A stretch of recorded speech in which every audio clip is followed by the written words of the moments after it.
Hello everyone. तो कैसे हो आप लोग। मैं अमर जायसवाल आपका अपने इस चैनल ऑफिसर्स एकेडमी में एक बार फिर से स्वागत करता हूं। और आज जो ये मैं सेट लाया हूं ये है 9 March I means 9 March 2019 third shift का ये क्वेश्चंस है सारे। ठीक है, एसएससी जीडी में पूछे गए। तो अभी भी इस एग्ज़ाम में इसी लेवल के क्वेश्चंस आएंगे, तो आप लोग इस वीडियो को पूरा देखें, जिससे आप लोगों को काफ़ी फ़ायदा होगा कि किस तरह के एग्ज़ाम में क्वेश्चन आते हैं। ठीक है, विद्यार्थी मिस्टेक ये करते हैं कि उन्हें ये पता ही नहीं होता है कि एग्ज़ाम में कैसे क्वेश्चन आने वाले होते हैं और वो चले जाते हैं एग्ज़ाम देने। ठीक है, सो बिना वक्त गवाए हुए स्टार्ट करता हूँ। जैसे पहला क्वेश्चन है, चक्रवृद्धि ब्याज की दर से 4 वर्षों में नितिन का धन 2 गुना हो जाता है, तो चक्रवृद्धि ब्याज की समान दर से यह कितने वर्षों में 16 गुना हो जाएगा। ठीक है, मान लो ये एक हमारा प्रिंसिपल है और ये 4 वर्षों में कितना हो गया, 2p हो गया, मतलब 2 गुना हो गया। कितना हो गया, 2 गुना। अब चक्रवृद्धि ब्याज में एक हम लोग का नियम होता है या फिर फॉर्मूला बोल सकते हो कि समान समय में समान अंतराल में अमाउंट जो होता है ना वो जीपी के फॉर्म में इंक्रीज करता है। जीपी के फॉर्म में क्या हो गया, जैसे कि अगर ये कॉमन रेशियो आर है तो नेक्स्ट टाइम आर स्क्वायर हो जाएगा, फिर आर क्यू हो जाएगा। ठीक है, इस तरह से फिर आर टू द पावर 4 हो जाएगा। ये फिक्स अमाउंट के रूप में क्या होता है, बढ़ता रहता है। लाइक नेक्स्ट 4 ईयर में क्या होगा, देखो टाइम हम लोगों ने सेम रखा है, यहाँ भी 4 ईयर रखा है, यहाँ भी 4 ईयर रखा है। तो पहले ये 2 गुना हो रहा था, फिर से ये 2 गुना हो जाएगा, तो ये हो जाएगा 4p। क्या हो जाएगा, 4p। नेक्स्ट फिर से 4 ईयर लेते हैं हम लोग, तो फिर से ये 2 गुना हो जाएगा, फिर से 2 गुना हो जाएगा, तो ये कितना हो जाएगा, 8p। नेक्स्ट अगर 4 ईयर्स लेते हैं तो फिर से ये 2 गुना हो जाएगा, तो ये कितना हो गया, 16p। और यही तो पूछा है कि कितने वर्षों में अमाउंट जो है ना 16 टाइम्स हो जाएगा, मतलब 16 गुना हो जाएगा। देखो जो भी अमाउंट था हमारा, मतलब प्रिंसिपल वाला अमाउंट, वो कितना हो गया, 16 गुना हो गया। कितना समय लगा, 4 4 4 4, 16 वर्षों में वो 16 गुना हो जाएगा। तो आंसर क्या होगा हमारा, 16 वर्ष। ठीक है, नेक्स्ट क्वेश्चन पे मूव करते हैं। नेक्स्ट क्वेश्चन हमारा सिंप्लीफिकेशन का है। तो पहले का करी फिर करी भागा, सकल गुना करी जोड़ घटावा। तो ठीक है, 21 हो गया। यहाँ भाग हो रहा है तो 68 डिवाइडेड बाय 17 कितना हो गया, 4। तो 21 4 25 हमारा क्या होगा, करेक्ट आंसर होगा। तो काफी इजी क्वेश्चन था ये। नेक्स्ट क्वेश्चन में मूव करते हैं। अब कह रहा है यदि 10 व्यक्ति, ये टाइम एंड वर्क का एक क्वेश्चन है, काफी ध्यान से देखना इसे। यदि 10 व्यक्ति 20 दिनों में काम कर सकते हैं तो 20 व्यक्ति दुगुनी क्षमता के साथ उसी कार्य को कर सकते हैं कितने दिनों में, ये पूछा है। तो हम लोग एक फॉर्मूला जानते हैं ना, MDH। ये क्या होता है, हमेशा कांस्टेंट होता है। ये क्या होता है, कांस्टेंट होता है। MDH बाय W होता है, लेकिन यहाँ पे वर्क तो समान है तो इसलिए हम लोग W को नहीं लिखे हैं, क्योंकि दोनों जगह क्या होगा, कट जाएगा। और यहाँ पे दोनों क्वेश्चन, दोनों मतलब पैराग्राफ में आप देख सकते हो, आवर का भी यूज नहीं हुआ, इसको भी नहीं लेंगे। मतलब नंबर ऑफ मैन और नंबर ऑफ डेज का प्रोडक्ट लेना है। तो यहाँ 10 व्यक्ति है और नंबर ऑफ डेज कितना है, 20। तो ये किसके बराबर हो जाएगा। तो इधर तो हम लोग से पूछा है नंबर ऑफ डेज कितना होगा, लेकिन यहाँ पे 20 व्यक्ति है बट सबकी क्षमता कितनी है, दुगुनी। अब सबकी क्षमता दुगुनी है तो 20 व्यक्ति कितने आदमी के बराबर हो गया, वो 40 आदमी के बराबर हो गया। कौन सा 40 आदमी, ये 10 व्यक्ति। ये 10 व्यक्ति जिस क्षमता से काम कर रहा था, अब जो है यहाँ 20 व्यक्ति इसकी दुगुनी क्षमता से काम कर रहा है। तो अगर यहाँ टोटल अगर देखा जाए, इफिशियंसी कितना हो गया, 10 गुना 1 10, और यहाँ इफिशियंसी कितना हो गया, 20 गुना 2 40 इफिशियंसी हो गया। तो यहाँ पे हमें कितना देना पड़ेगा, 40 देना पड़ेगा। आई होप ये समझ में आया होगा आप लोगों को। मैं फिर से एक और नियम से बता दूंगा, हो सकता है उससे आपको ज़्यादा अच्छे समझ में आ जाए। पहले ये देख लो, तो यहाँ से नंबर ऑफ डेज कितना आ गया, 5 डेज में कंप्लीट कर लेगा। अब हम लोग जानते हैं टोटल वर्क बराबर क्या होता है, इफिशियंसी गुना टाइम। इफिशियंसी गुना टाइम होता है, राइट। अब हम लोग मान लेते हैं ये जो 10 व्यक्ति है ना, सभी का इफिशियंसी कितना है, 1। सभी का इफिशियंसी 1, तो 10 आदमी का इफिशियंसी कितना हो गया, 10 गुना। और इस 10 व्यक्ति को समय कितना लगा करने में, 20 दिन लगा। तो टोटल वर्क हमारा कितना हो गया, 200। ठीक है, अब हम लोग इधर निकालते हैं। 20 व्यक्ति है लेकिन हर एक का इफिशियंसी कितना है, 2 गुना क्षमता से काम कर रहा है। तो कुल इफिशियंसी कितना हो गया 20 व्यक्ति का, 40। और नंबर ऑफ डेज तो हमें फाइंड करना है, तो यही 40 गुना डी जो होगा वो कुल वर्क 200 के बराबर होगा। तो डी बराबर क्या आ जाएगा, 5 दिन। ठीक है, तो दोनों ही मेथड आपको मैंने बता दिया, या तो फॉर्मूला से बनाओ या तो इस तरह से सोच के बनाओ, दोनों ही तरीके से ही। नेक्स्ट क्वेश्चन में मैं मूव करता हूँ। पूछ रहा है 25% of A number is 300, the number is, तो 25% का वैल्यू कितना हो गया, 1/4। तो एक जो है ना वो 4 का कितना है 25%। इसका मतलब दिया क्या हुआ है, 1 का वैल्यू 300 दिया है, मतलब किसी नंबर का 25% जो है वो क्या है 300 है। तो 4 का 25% 1 होता है, तो 1 दिया है 300, तो 4 का वैल्यू कितना हो जाएगा। तो संख्या पूछ रहा है 4 या 1200। नहीं ये समझ में आ रहा है रेशियो वाला मेथड से, तो सिंपल ले लो, संख्या x है उसका 25%, ये हमारा क्या हो जाएगा 300। तो x बटा 4 बराबर 300, तो x बराबर 1200। तो किसी भी तरह से आप सॉल्व कर सकते हो। नेक्स्ट क्वेश्चन में मूव करते हैं। पूछ रहा है संख्या 2 4 6 डैश डैश डैश 100 का औसत क्या होगा। तो यहाँ हम लोग देख रहे हैं जो भी हमारा सीरीज लिखा हुआ है ना, तो सीरीज के बीच में समान गैप है, मतलब ये हमारा अर्थमेटिक प्रोग्रेशन में दिख रहा है। क्या दिख रहा है, अर्थमेटिक प्रोग्रेशन दिख रहा है। हर एक लगातार 2 नंबर के बीच में क्या है, जो गैप है वो हमारा क्या है, गैप कांस्टेंट है। ठीक है, तो ऐसे कंडीशन में जो एवरेज होता है ना वो मिडल मोस्ट टर्म होता है। क्या होता है, मिडल मोस्ट टर्म होता है। लेकिन अगर मिड में 2 नंबर आ गए तो उनका क्या होता है, एवरेज होता है। उनका क्या होता है, एवरेज होता है। अच्छा, इसको अगर बहुत शॉर्टकट मेथड में बता रहा हूँ, ठीक है, ध्यान से देखना। अगर इसे 2 पार्ट में कहे आपको डिवाइड करने की, तो आप क्या लिखोगे, ये 2 से हो गया 50 तक, और फिर 52 से लेके कितना तक, 100 तक। ये 2 इक्वल पार्ट आपको दिख रहा होगा, राइट, दिख रहा है। तो इसका मिडल मोस्ट टर्म 2 ठो कौन सा हो गया, 50 और 52। क्या हो गया, 50 और 52। और इसका एवरेज क्या हो जाएगा, 51। इसका एवरेज क्या हो जाएगा, 51। इसका आंसर क्या है, 51। कितना है, 51। नेक्स्ट क्वेश्चन पे मूव करते हैं हम लोग। इस क्वेश्चन में दिया हुआ है A:B 2:3 B:C 3:4 C:D 3:5। तो या तो आप इसको डायरेक्ट बनाओ या फिर जो मेथड है उससे बनाओ। तो यहाँ पे हम लोग बहुत तरीके हैं इसको बनाने के। अगर यहाँ पे देखो C का जो रेशियो है वो 4 है, और यहाँ C का रेशियो क्या है हमारा 3 है। अगर इन दोनों को हम इक्वल करते हैं तो इसमें हमें 4 से मल्टीप्लाई करना पड़ेगा, इसमें हमें 3 से मल्टीप्लाई करना पड़ेगा। तो ये रेशियो हो जाएगा 12:15 का, और इसमें 3 से मल्टीप्लाई कर दूंगा, ये हो जाएगा 9:12 का। अब देखो यहाँ बी का रेशियो क्या आ गया हमारा 3, सॉरी बी का रेशियो हमारा क्या आ गया 9, और यहाँ बी का रेशियो क्या है 3। अब 3 को 9 बनाने के लिए हम लोग इसे 3 से मल्टीप्लाई कर सकते हैं, तो ये क्या हो गया 6:9। तो हमारा सीधा A:B:C:D क्या आ गया हमारा, ध्यान से देखो 6:9:12:15। ऐसे नहीं समझ में आ रहा है तो एक और तरीका मैं बता देता हूँ। A:B:C:D हम लोग लिख लेंगे। A:B 2:3 है, B:D 3:4 है हमारा, एंड C:D हमारा क्या है 3:5। ऐसे लिख लिए। खाली जगह जो है अपने बगल वाले की तरह ही सेम नंबर हम लोग को यहाँ पे लेना है। अगर यहाँ 3 है तो यहाँ पे भी हम लोग क्या देना पड़ेगा 3, यहाँ भी क्या देना पड़ेगा 3। अब देखो यहाँ भी हम लोग 3 देंगे, और यहाँ हम लोग क्या दे देंगे 4, बगल वाला अपना लेता है। ठीक है, इसके बगल में क्या होगा, सब जगह 3 3 हो जाएगा, क्योंकि यहाँ पे क्या था 3। अब सबको मल्टीप्लाई कर दो आप। 3 3 जा 9, 2 जा 18, 3 3 जा 9, 3 जा 27, 3 3 जा 9, 4 जा 36, और 5 को 20 दिया 60। सबको आप 3 से डिवाइड दे दो, तो 6:9:12:3 से ना, यहाँ पे ठीक किया ना मैंने 3:5। अच्छा सॉरी, यहाँ पे गलती हो गया था। 4 पंचे क्या होता है 20 होता है। ठीक है, 4 पंचे 20, तो यहाँ पे 20 आ जाएगा। तो ये हो गया हमारा 20। ठीक है, तो ये हमारा करेक्ट आंसर। ठीक है, थोड़ा कलर चेंज करता हूँ, दिख नहीं रहा है ध्यान से।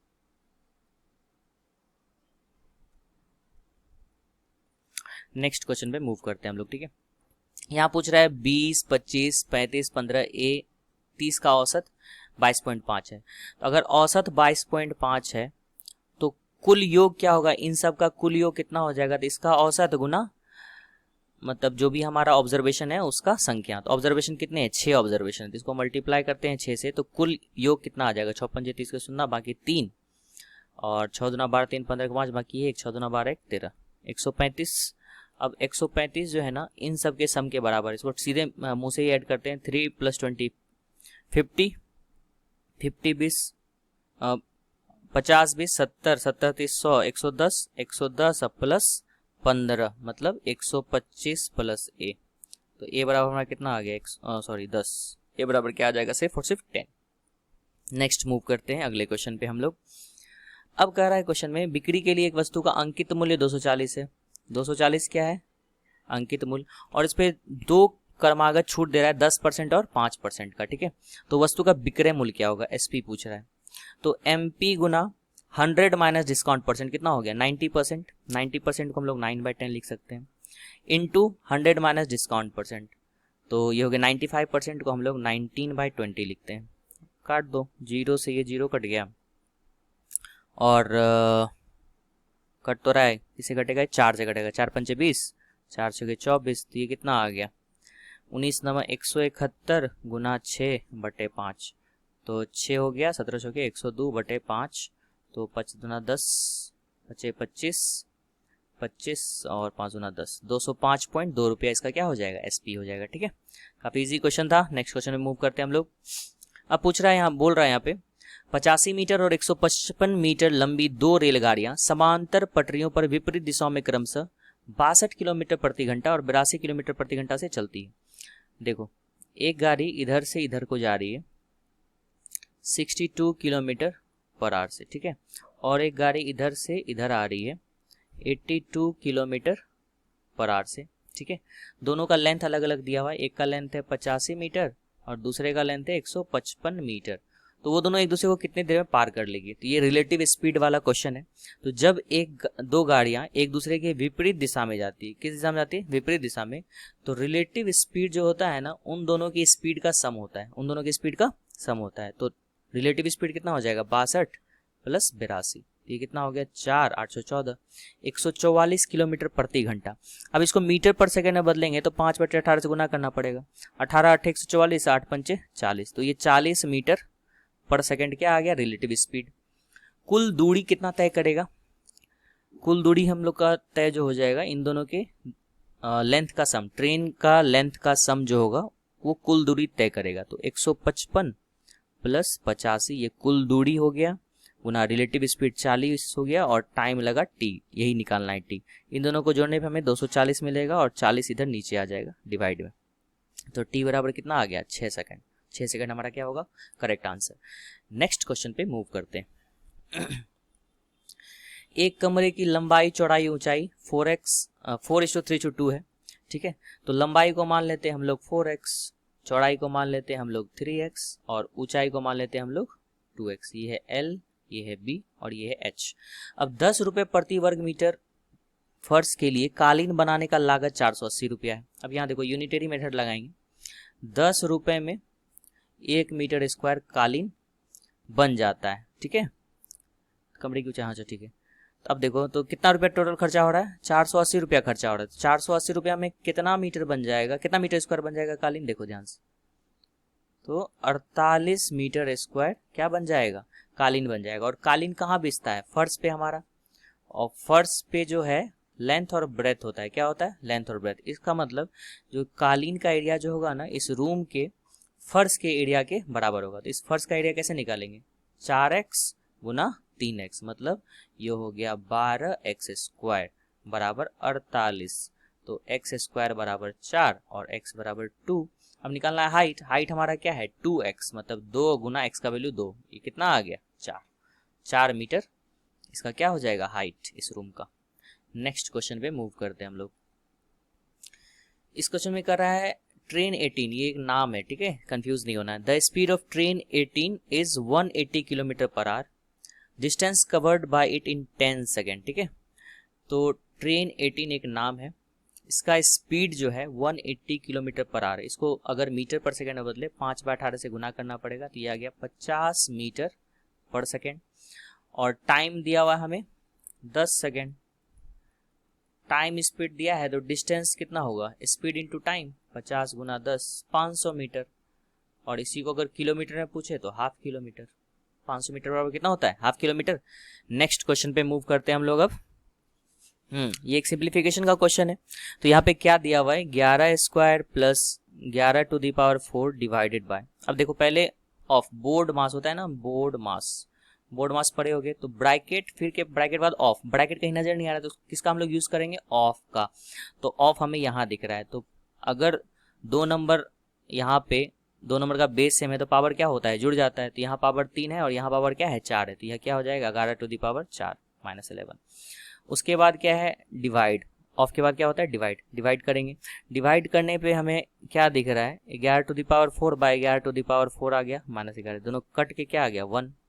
अब हो गया ये 121 प्लस 1 माइनस 11, मतलब 110 प्लस 1 111 इसका करेक्ट आंसर। काफी अच्छा क्वेश्चन था, इसमें लोग बहुत कंफ्यूज भी हो सकते हैं, ध्यान से बनाना है। नेक्स्ट क्वेश्चन में मूव करते हैं। कह रहा है एक तांबे का तार है 4√3 सेंटीमीटर स्क्वायर के समबाहु त्रिभुज के रूप में मुड़ा हुआ है। एक तांबे का तार है जिसको मोड़ के एक समबाहु त्रिभुज बनाया गया है, ठीक है। और इसका एरिया क्या निकला है, एरिया निकला है 4√3। तो एरिया ऑफ समबाहु त्रिभुज क्या होता है, अगर इसकी साइड को ए मान ले तो √3/4 इंटू भुजा स्क्वायर। देखो √3 से √3 क्या हो गया, कट गया। तो ए स्क्वायर बराबर क्या हो गया, 4 चौके 16। तो ए बराबर कितना आ गया, 4। ए बराबर क्या आ गया, 4 सेंटीमीटर। तो इसका परिमाप क्या हो जाएगा, 3a। तो परिमाप 3 गुना 4 मतलब 12 सेंटीमीटर। इट मीन्स उस तार की जो लंबाई थी ना वो कितनी थी, 12 सेंटीमीटर। इसी को मोड़ के समबाहु त्रिभुज बनाया गया था। अब कह रहा है यदि उसी तार को मोड़कर एक वर्ग बनाया जाता है, क्या बनाया जाता है, वर्ग, उसका क्षेत्रफल निकालना है। अब वर्ग जो इसको मोड़ के बनाएंगे तो वर्ग का परिमाप क्या होगा, 12। अगर इसका साइड को हम लोग x ले लेते हैं तो वर्ग का परिमाप कितना हो जाएगा, 4x, और ये है 12। तो x बराबर कितना आ गया, 3। x बराबर क्या आ गया, 3, मतलब साइड 3 आ गया। तो वर्ग का क्षेत्रफल क्या होता है, साइड स्क्वायर। एरिया क्या होता है वर्ग का, साइड स्क्वायर। तो ये हो गया 3 का स्क्वायर बराबर क्या हो गया, 9, ठीक है। नेक्स्ट क्वेश्चन में मूव करते हैं हम लोग। इसमें कह रहा है एक वृत्त और एक वर्ग का कुल क्षेत्रफल 2611 है। तो एक वृत्त का क्षेत्रफल प्लस एक वर्ग का क्षेत्रफल दोनों मिला के कितना दिया है, 2611। अब कह रहा है वृत्त का व्यास जो है 42 सेंटीमीटर है। वृत्त का व्यास कितना है, 42 सेंटीमीटर। तो इसका रेडियस क्या हो जाएगा, 21 सेंटीमीटर। ये क्या है, वृत्त का रेडियस। तो वृत्त का क्षेत्रफल हम लोग निकाल लेते हैं, पाई मतलब 22/7 गुना 21 प्लस वर्ग का क्षेत्रफल बराबर 2611। इसको सॉल्व करते हैं, 7 दिया 21, तो ये हो जाएगा 66 इंटू 21, 2611। मल्टीप्लाई करते हैं, 66 1 जा 66 का 6 बचा 6, 66 2 जा 132 और प्लस 6 तो 138 आ गया, ठीक है। ये 2611। तो वर्ग का क्षेत्रफल हमारा क्या आ गया, घटा दो, 11 में से 6 गया 5, फिर 10 में से 8 गया 2, 10 में से 8 गया 2, बचा 5, 5 में से 3 गया 2, 5 में से 3 गया 2, और ये 1 भी आ जाएगा लगता है, ठीक है। तो पूछ रहा है वर्ग की परिधि क्या होगी। तो अच्छा, वर्ग का क्षेत्रफल जो होता है वो क्या होता है, साइड स्क्वायर। क्या होता है, साइड स्क्वायर बराबर 1235। तो यहाँ से अगर हम लोग साइड निकाले तो क्या आ जाएगा, √1225, और इसका वैल्यू कितना होता है, 35। अब साइड अगर 35 आया तो परिधि कितनी होगी, मतलब पेरीमीटर कितना होगा, 4 गुना साइड। तो 35 गुना 4 140 सेंटीमीटर क्या हो जाएगा, करेक्ट आंसर। अच्छा क्वेश्चन था, लेकिन बहुत ज़्यादा भारी भी नहीं था। कैलकुलेशन फास्ट रखोगे तो जल्दी जल्दी बन जाएगा, ठीक है। नेक्स्ट क्वेश्चन मूव करते हैं। कह रहा है 524 रुपया में किसी वस्तु को बेचकर अर्जित लाभ की राशि इस वस्तु को 452 रुपए पर बेचने से हुई हानि के राशि के बराबर है। वस्तु का लागत मूल्य क्या होता है। देखो एक बार क्या कर रहा है, 524 रुपया में बेच रहा है, और एक बार क्या हो रहा है, 452 में बेच रहा है, ठीक है। और ये उसका कुछ ना कुछ क्या होगा, सीपी होगा। तो जितना यहाँ पे लॉस हो रहा है उतना ही यहाँ पे क्या हो रहा है, प्रॉफिट हो रहा है। उतना यहाँ पे क्या हो रहा है, प्रॉफिट हो रहा है। अब चूंकि ये दोनों आपस में इक्वल है तो ये जो पॉइंट है वो इस गैप का क्या हो जाएगा, एवरेज हो जाएगा, राइट।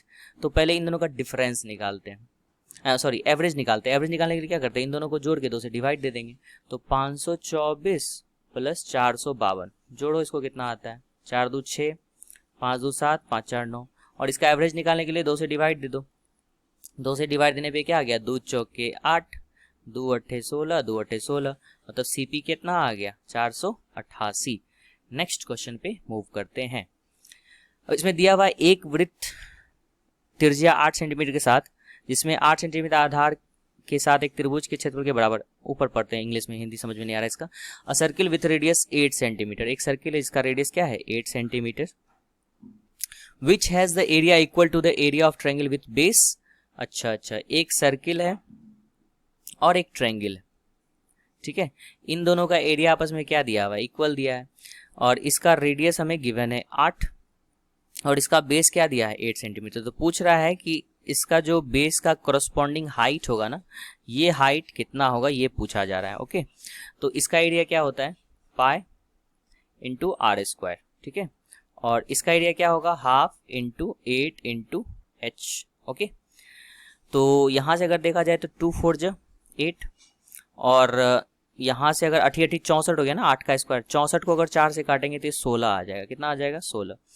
तो हाइट जो आ जाएगा ये क्या आ गया 22 गुना 16/7, अर्थात 16 पाई इसका क्या होगा हाइट ऑफ ट्रायंगल। ठीक है, नेक्स्ट क्वेश्चन पे मूव करते हैं। अब कह रहा है एक निश्चित राशि पर ब्याज की एक निश्चित दर पर दूसरे वर्ष के लिए साधारण ब्याज 100 रुपया है। सेकेंड ईयर के लिए जो SI है वो कितना है 1000 रुपया। वो कितना है 1000 रुपया। तो छठे, सातवें और आठवें वर्ष के लिए उस पर अर्जित ब्याज की राशि क्या होगी। अब ध्यान से देखो, जो भी SI होता है ना वो हर एक साल के लिए इक्वल होता है। हर एक साल के लिए क्या होता है इक्वल। अगर पहले साल आपको 1000 लग रहा है, दूसरे साल भी 1000 लगेगा, तीसरा साल भी 1000, पांचवें, छठे, सातवें, आठवें, 90, 10वें, हर एक साल 1000 लगेगा। तो यहाँ छठे साल, सातवें साल और आठवें साल 3 साल का ब्याज पूछ रहा है, तो 3 से गुना कर दो ना भाई। हर एक साल का ब्याज 1000 है, तो 3 साल का ब्याज कितना हो जाएगा 3000 रुपये। आंसर, बहुत सिंपल क्वेश्चन था ये। अब यहाँ पूछ रहा है यदि दो संख्याओं के बीच का अनुपात 3:4 है, यदि पहली संख्या और दूसरी संख्या में क्रमशः 40% और 50% की वृद्धि होती है तो फिर संख्याओं का नया अनुपात क्या होगा। देखो बहुत ही आसानी से ऐसे क्वेश्चन बन जाते हैं, इसमें बहुत ज्यादा सोचना नहीं। एक को 30 मान लो, एक को 40 मान लो, 300-400 भी मान सकते हो, लेकिन 30-40 से काम हो जाएगा। ठीक है, पहली संख्या और दूसरी संख्या में क्रमशः 40%, पहली संख्या में 40% की वृद्धि हो रही है। अच्छा, इसका 10% कितना होगा, 30 का 10% 3 होगा, तो 40% कितना हो जाएगा 12। इसमें 12 जोड़ देते हैं हम लोग, ये हो गया 42। ठीक है, और इसमें 50% की वृद्धि हो रही है, तो 40 का 50% 20, तो बच्चा भी बता देगा ये कितना हो गया 60। अब इन दोनों का रेशियो निकालना है, तो निकाल लो भाई, 6 से काट लो, 6 7 42, 6 9 60, तो 7:10 हमारा आंसर हो गया। नेक्स्ट क्वेश्चन पे मूव करते हैं। अब कह रहा है इसमें किसी आंकड़े के बहुलक और माध्यिका के बीच का अंतर 25 है। बहुलक को हम लोग m0 से सूचित करते हैं और माध्यिका को m से करते हैं। ठीक है, इन दोनों के बीच का अंतर कितना दिया हुआ है 25। तो पूछ रहा है, क्या रहा है पहले वो भी लिख लेते हैं हम लोग। माध्यिका और मीन को m ही ले लेते हैं। इन दोनों के बीच का अंतर पूछा जा रहा है कितना होगा। ठीक है, तो एक फॉर्मूला होता है बहुलक बराबर 3 गुना माध्यिका माइनस 2 इंटू मीन। ठीक है, ये फॉर्मूला हमें याद रखना पड़ेगा। ठीक है, mode is equal to 3 into median minus 2 into mean.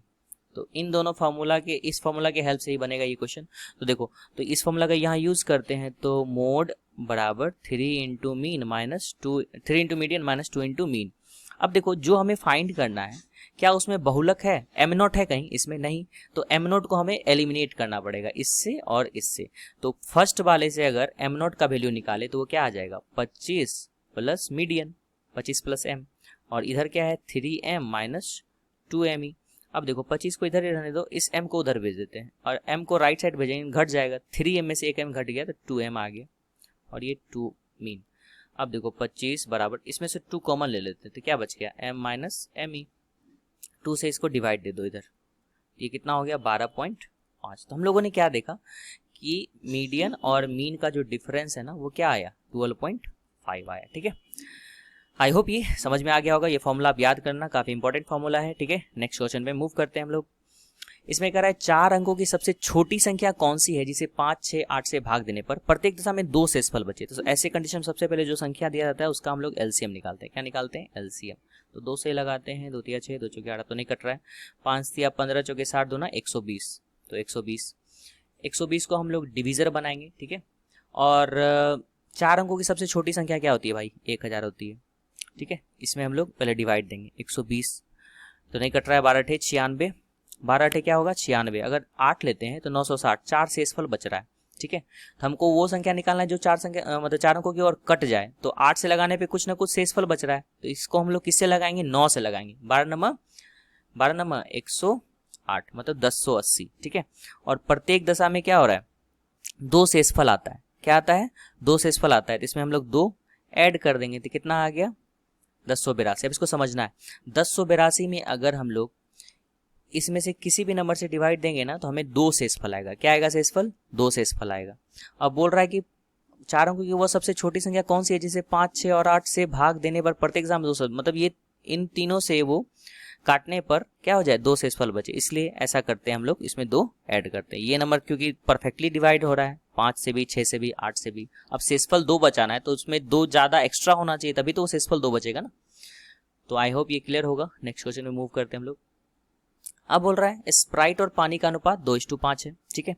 यदि बिलियन की मात्रा केवल स्प्राइट को मिलाकर 50% तक बढ़ाई जा सकती है तो स्प्राइट और पानी का परिणामी अनुपात क्या होगा? बहुत सिंपल क्वेश्चन। इसमें स्प्राइट को मान लो 20 और पानी को मान लेंगे 50, तो कुल अमाउंट कितना हो गया? कुल लिक्विड कितना है? 70। मान लो 20 लीटर स्प्राइट है और 50 लीटर पानी है, ठीक है, क्योंकि 2:5 दिया है, तो कुल जो लिक्विड है वो 70 लीटर है। अब इस बिलियन की मात्रा केवल स्प्राइट को मिलाकर 50% तक बढ़ा दी जाती है। अच्छा, 50% 70 का कितना होता है? 35। कितना हो रहा है? 35 बढ़ा दी जा रही है। तो ये 35 जो बढ़ा वो किसके वजह से बढ़ा बताओ? सिर्फ स्प्राइट को मिला के, सिर्फ स्प्राइट को। तो ये स्प्राइट था, ये हमारा वाटर था, तो स्प्राइट अब कितना बढ़ गया? और 35 बढ़ गया। तो नया स्प्राइट कितना हो गया? 45, और वाटर तो 50 का 50 ही है। तो पूछ रहा है स्प्राइट और पानी का परिणामी अनुपात, मतलब नया अनुपात कितना होगा? तो अनुपात निकाल लो, 5 से 5 9 45, 5 10 50, 9:10 हमारा आंसर हो गया, ठीक है। नेक्स्ट क्वेश्चन पे मूव करते हैं। अब कह रहा है एक व्यापारी ने 20% की हानि पर एक वस्तु बेची, ठीक है, 20% हानि पर एक वस्तु को बेच दिया। यदि उसने इसे 100 रुपए अधिक में बेचा होता, कितना बेचा? 100 रुपए अधिक में बेचा होता, तो उसे 5% का प्रॉफिट हो जाता। क्या होता? 5% का प्रॉफिट हो जाता। वस्तु का क्रय मूल्य कितना है? बहुत ही सिंपल क्वेश्चन। 5 और माइनस बीच का डिफरेंस कितना होगा? ये होता है 25। कैसे? तो देखो, 5 और -20 का डिफरेंस निकालना है। -20 और 5 का डिफरेंस, तो ये कितना आ गया? 25। इट मीन्स ये 25% का वैल्यू तो 100 दिया हुआ है ना, तो 1% का वैल्यू कितना हो जाएगा? 4। तो 100% का वैल्यू कितना हो जाएगा? 400। तो हमारा करेक्ट आंसर कितना हो गया? 400। 400 ये हमारा सीपी। ये सेट यहीं तक था। तो इस सेट को मुझे बनाने में आप लोग को बता के मात्र 26 से 27 मिनट लगे, आप लोग जैसा कि देख सकते हो। सोचो, तो अगर ये एग्जाम में आ रहा है तो आपको किसी को बताना तो है नहीं, वहाँ खुद ही बना के आंसर टिक करना है, राइट। और इतना कुछ लिखना भी नहीं होता है। मैंने बहुत सारा स्टार्टिंग में क्वेश्चन को 2-2 3-3 मेथड से बताया, ठीक है। तो आप लोग इसे मुश्किल से 15 से 16 मिनट में या 20 मिनट तक इस 25 क्वेश्चन को कंप्लीट कर सकते हो। काफ़ी मतलब इजी लेवल के क्वेश्चन आते हैं, या इस लेवल जो भी लेवल है। तो आप यहाँ से देखो, सीखो कि मैं किस तरह से क्वेश्चन को सोचता हूँ, किस तरह से क्वेश्चन को देखता हूँ, और जिससे आपको बहुत फ़ायदा हो सकता है। और प्रीवियस ईयर है तो प्रीवियस ईयर क्वेश्चन ही बनाना सबसे ज़्यादा बेनिफिशियल होता है। अगर आप इसे प्रैक्टिस नहीं कर रहे हो तो आप काफ़ी घाटे में हो। आई होप यहाँ तक आपने देखा है तो आपने समझा होगा इस चीज़ को। So thank you for watching this. इसी तरह बने रहे हमारे साथ, लाइक करें, शेयर करें, सब्सक्राइब करें इस चैनल को। Thank you very much guys.